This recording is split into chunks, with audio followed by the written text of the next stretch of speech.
ដូចជាព្រះច័ន្ទដែលចាប់ពលឺខ្លាំងដូចជាព្រះច័ន្ទដែលកប់កា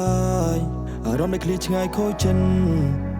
ក្នុងយំនីងហូរទាំងភ្នែកបើក្នុងពលឺកិនគិតថាយំនេះ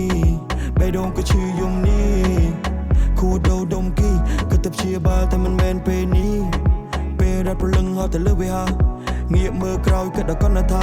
ខ្ញុំឈ្មោះស្រីផែ My name is Vanna ស្រីផែខ្ញុំអាយុ10ឆ្នាំខ្ញុំមានមិត្តភក្តិល្អឈ្មោះស្រីលីនឯងហាត់ទីនេះបានប្រហែលខែខ្ញុំបានរយៈ1ខែ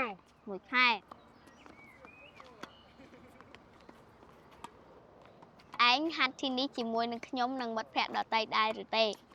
ខ្ញុំដែរ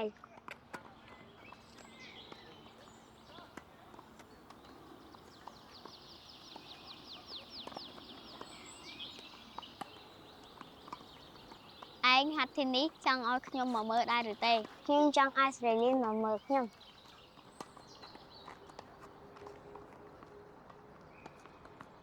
ឯងពីរាជ័យនឹងការលេងទីនេះឯងធ្វើដូចម្ដេចខំប្រឹងបង្ហាត់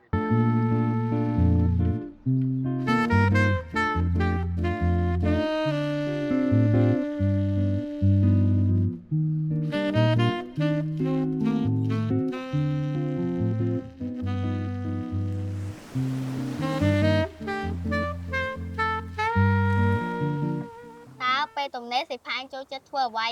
ចូលចិត្តនៅផ្ទះជួយម៉ាក់ប៉ាមកសមុទ្រតើពេលខ្ញុំពិរាជ័យនឹងការលេងទីនេះសិផាឯងធ្វើដូចម្ដេចទី1ការសាយចំអកទី2ការលើកទឹកចិត្តការលើកទឹកចិត្ត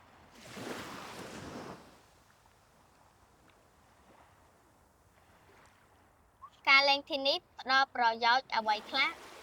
ដល់សិផាឯងមានការរឹងមាំសុខភាពល្អ